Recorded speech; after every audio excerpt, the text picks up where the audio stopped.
Hi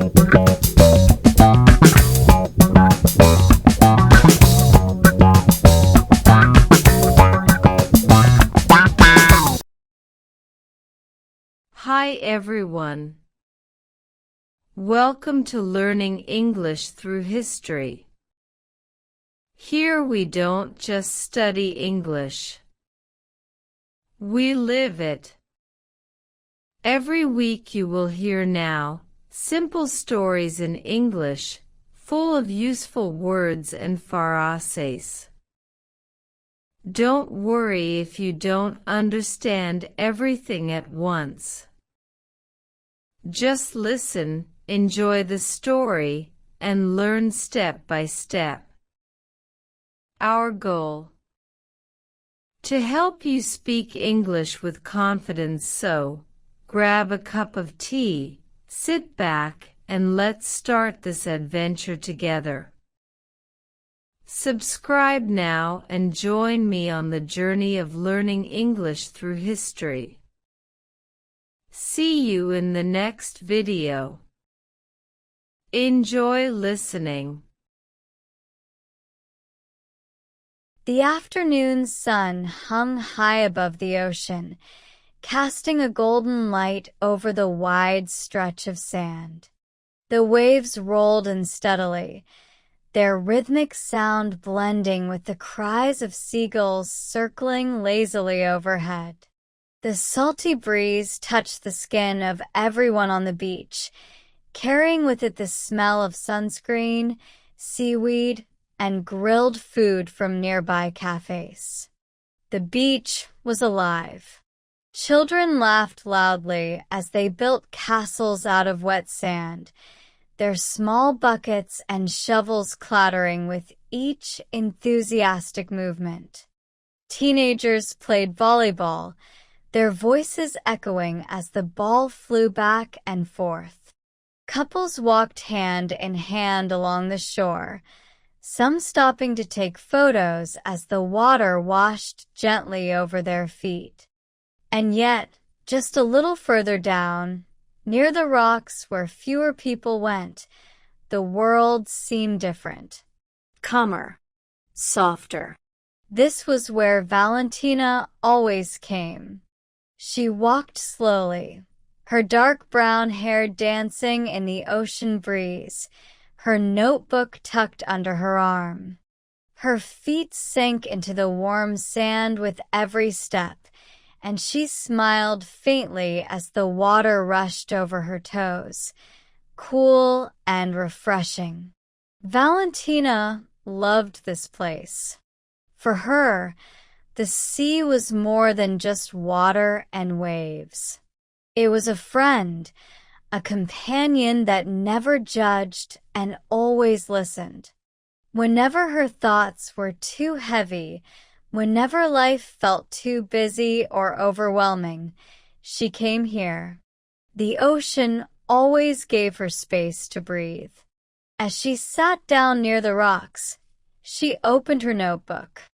The cover was old and worn, but inside were her secrets, words, sketches, dreams. She looked at the blank page and sighed. Maybe today I'll finally start the story I've been thinking about, she whispered to herself.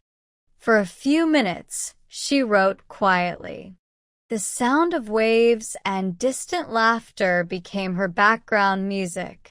Her pen moved smoothly, describing the ocean, the sky, the small details of the day. Then, suddenly, a strong gust of wind came. The pages fluttered like bird wings. One sheet tore free and took flight.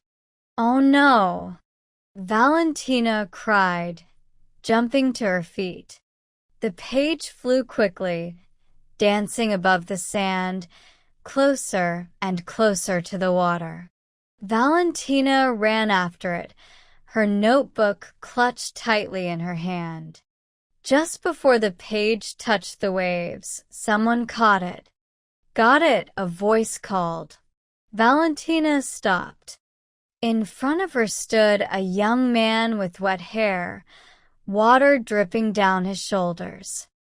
He held a surfboard under one arm and her page in the other. "Is this yours?" he asked with a friendly smile. Valentina's cheeks warmed. She pushed a strand of hair from her face. "Yes, thank you. The sea almost stole my story." He handed it back to her. "Then I guess I saved it just in time. I'm Daniel." "Valentina," she replied. For a moment, they just looked at each other, the sound of waves filling the silence. Daniel placed his surfboard in the sand and sat down casually. "Do you come here often?" he asked. Valentina hesitated, then sat down as well. "Almost every week. This is my favorite place. I write here." "Write? What do you write?" "Stories. Thoughts. Maybe someday a book." Daniel smiled. "That's impressive. The only thing I write is shopping lists. And sometimes I forget even those." Valentina laughed softly. "Then maybe I should write your list for you." Their conversation flowed easily. They talked about the sea, about surfing, about how different people came to the beach for different reasons, some for fun, some for peace, some, like Valentina, for inspiration. As they spoke, a group of seagulls landed nearby, curious about a half-empty bag of chips left in the sand. The birds fought noisily, flapping their wings and chasing each other. Valentina giggled. They looked like children fighting over toys. Daniel stood up, grabbed the bag, and tossed it into the trash bin. "They'd probably follow me home if I let them eat this." "Maybe they'd become your new pets," Valentina teased. "Only if they help with the shopping lists," Daniel joked back. Time slipped away. When Valentina finally looked at the horizon, the sun was already beginning to sink. The sky turned golden, then orange and pink, the colors reflecting beautifully on the surface of the sea. Daniel noticed too. He picked up his surfboard and said, "I usually surf around sunset. The waves are calmer, and the light makes everything feel magical. Wanna watch?" Valentina smiled. "Yes, I'd love to." She sat on the sand, her notebook on her lap, while Daniel ran into the water. He paddled out with ease, and soon he was riding a wave, his body balanced, his movements fluid and confident. Against the glowing sky, he looked free, almost like a part of the ocean itself. Valentina couldn't look away. She opened her notebook and wrote quickly. "Sometimes the sea doesn't just take. Sometimes it gives something back." When Daniel returned, his hair dripping and his smile wide, he sat next to her again. "That was beautiful," Valentina said. "Thank you. I feel alive out there, like the world is simple." They stayed there for a while, watching the last light fade. Then they began walking slowly along the shore. The waves washed over their feet, cool and soft.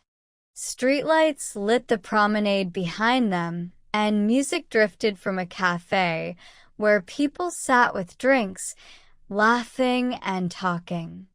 Daniel asked about her writing. Valentina told him she dreamed of publishing a book one day. He listened closely, asking questions, encouraging her. "That's a wonderful dream," he said. "I think you can do it. I'd love to read your book one day. Valentina's heart warmed. Few people ever took her dreams seriously. At the far end of the beach, Valentina stopped. This is my way home. Daniel shifted his surfboard. Me too. But maybe we could meet again? Not just by accident this time. Valentina looked at him for a long moment. The waves whispered at her feet. Then she smiled softly. Yes, I'd like that. They said goodbye, and Valentina walked slowly toward home, her notebook held close. The night air was cool, but she felt warm inside. When she opened her notebook later that evening, the last sentence made her smile. Sometimes the sea doesn't just take, sometimes it gives us exactly what we need. And so, on an ordinary summer afternoon, Valentina's story began to change. A page lost to the wind became a page gained in her life. The ocean, which had always inspired her stories, had now given her something real. Was it just chance, or the beginning of something greater? Only time would tell. Great job today. You learn new words and expressions through our story. Remember, the more you listen, the more you understand. Don't forget to subscribe to Learning English Through History and hit the notification bell so you never miss a new story. Give this video a thumbs up if you liked it and share it with your friends. Thank you for learning with me. See you in the next story. Bye for now.